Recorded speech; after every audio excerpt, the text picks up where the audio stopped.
ನಾಬಾರ್ಡ್ ವಿಷಯವಾಗಿ ಕೋಆಪರೇಟಿವ್ ಸೆಕ್ಟರ್ಗೆ ಏನು ಕೃಷಿ ಸಾಲವನ್ನು ಕೊಡಬೇಕು ಅದರ ಬಗ್ಗೆ ಚರ್ಚೆ ಆಗ್ತದೆ. ಇವತ್ತು ಸಹಿತ ಸನ್ಮಾನ್ಯ ಮುಖ್ಯಮಂತ್ರಿಗಳು ಹಣಕಾಸು ಸಚಿವರನ್ನ ಭೇಟಿ ಮಾಡಿ ಕೃಷಿ 2023-24ನೇ ಸಾಲಿನಲ್ಲಿ ನಾಬಾರ್ಡ್ ಕೃಷಿ ಚಟುವಟಿಕೆಗಳಿಗೆ 5,600 ಕೋಟಿ ಮೊತ್ತದ ರಿಯಾಯಿತಿ ದರದ ಸಾಲದ ಮಿತಿಗೆ ಅನುಮೋದನೆ ನೀಡಿತು. 2024-25 ಸಾಲಿ 9,162 ಕೋಟಿಗೆ ಪ್ರಸ್ತಾವನೆಯನ್ನು ಸಲ್ಲಿಸಿದ್ದರು.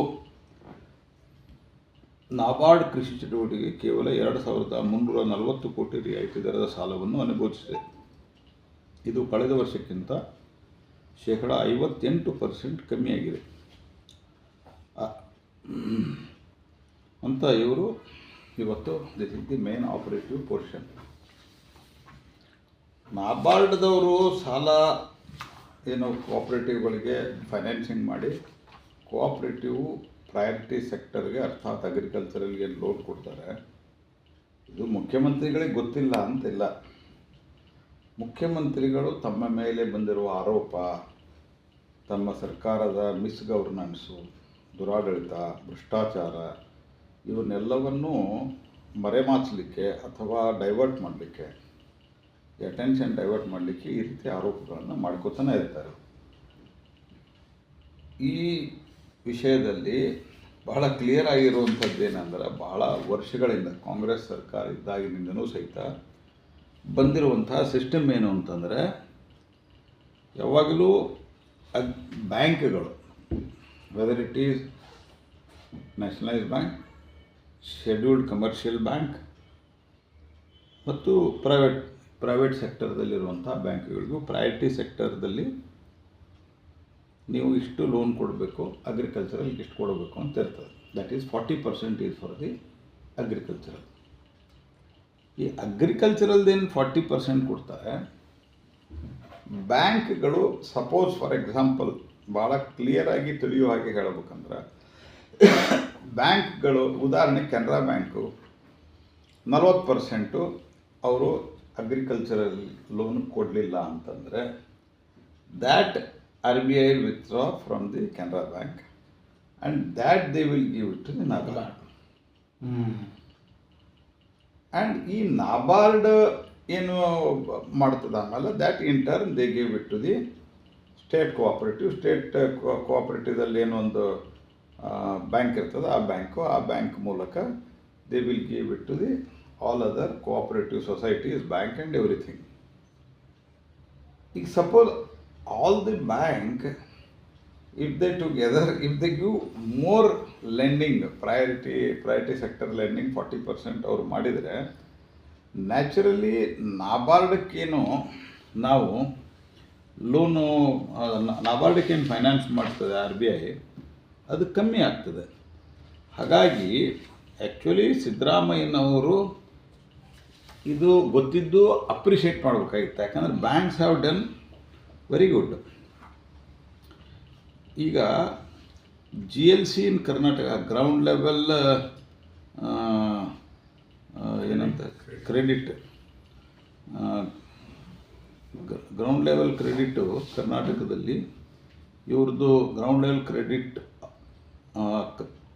8 ಇದ್ದಿದ್ದು 8.15% ಆಗಿದೆ ಈಗ ಲಾಸ್ಟ್ ಇಯರಿಗೆ ಕಂಪೇರ್ ಮಾಡಿದರೆ ಕರ್ನಾಟಕದ ಮಟ್ಟಿಗೆ 8 to 8.15.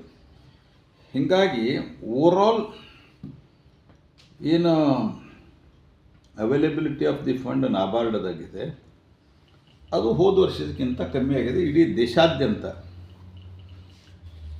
ಈ ಇದರದ್ದೇನಿದೆಯಲ್ಲ, ಬ್ಯಾಂಕ್ಗಳು ಪರ್ಫೆಕ್ಟಾಗಿ ಪ್ರಯಾರಿಟಿ ಸೆಕ್ಟರ್ಗೆ ಲೋನ್ ಕೊಟ್ಟಿದ್ದಾರೆ. That was our intention also. The intention of government of India is that bank should finance. So bank finance ಮಾಡ್ತಿರಲಿಲ್ಲ ಮೊದಲು.